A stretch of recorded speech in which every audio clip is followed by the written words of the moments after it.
Bonjour à tous, bienvenue dans les 5 minutes essentielles. Aujourd'hui, nous allons répondre à la question « Comment bien jeûner et prier ?»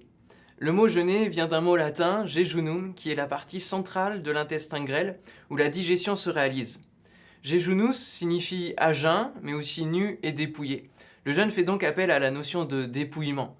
Et de tout temps et dans plusieurs civilisations, le jeûne existe. Ce n'est donc pas quelque chose de réservé aux chrétiens, mais Dieu nous invite à venir pour édulcorer un petit peu tout ce qui nous empêche d'être bien avec lui dans notre relation.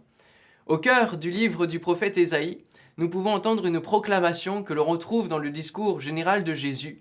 Dans Ésaïe 58, verset 4. « Voici, vous jeûnez pour disputer et vous quereller, pour frapper méchamment du poing. Vous ne jeûnez pas comme le veut ce jour, pour que votre voix soit entendue en haut. Est-ce là le jeûne auquel je prends plaisir, un jour où l'homme humilie son âme, courber la tête comme un jonc, et se coucher sur le sac et la cendre? Est-ce là ce que tu appelleras un jeûne, un jour agréable à l'Éternel? Voici le jeûne auquel je prends plaisir. Détache les chaînes de la méchanceté. Dénoue les liens de la servitude, renvoie libres les opprimés, et que l'on rompe toute espèce de joug. Partage ton pain avec celui qui a faim et fais entrer dans ta maison les malheureux sans asile. Si tu vois un homme nu, couvre-le et ne te détourne pas de ton semblable. Alors ta lumière poindra comme l'aurore et ta guérison germera promptement. Ta justice marchera devant toi et la gloire de l'Éternel t'accompagnera. Alors tu appelleras et l'Éternel répondra. Tu crieras et il dira « Me voici ». Ouah, quel texte! Nous pouvons voir en premier lieu que jeûner sans être entendu de Dieu peut se réaliser parce que nous venons dans une mauvaise intention. Et bien souvent nous pensons que jeûner peut faire pression sur Dieu. Seigneur, tu vois, je jeûne, je me prive, alors bénis-moi. Sauf que Dieu préférerait que nous continuions de manger et que nous bénissions plutôt notre prochain, que nous détachions les paroles méchantes que nous avons pu poser sur des vies, que nous soyons plus généreux avec nos concitoyens, bref, que nous mettions en pratique sa parole. Que nous soyons en adéquation autant dans notre relation horizontale avec notre prochain, avec les autres, que notre relation verticale avec notre Dieu. Ainsi, le jeûne est une privation, non pas forcément de nourriture, mais de ce qui prend la priorité sur Dieu. De ce qui prend du temps sur ce qui devrait être consacré à la prière, à la méditation de sa parole, à développer notre relation avec lui. Le jeûne est donc un outil pour nous-mêmes en premier lieu. C'est un temps de bilan, de remise en question, où le Saint-Esprit va mettre le doigt sur ce qui doit être réglé dans les domaines de notre vie. Comme pour beaucoup de domaines bibliques, ne nous attachons pas à la forme du jeûne, que ce soit absolu, comme Esther, ou un jeûne partiel, comme Daniel.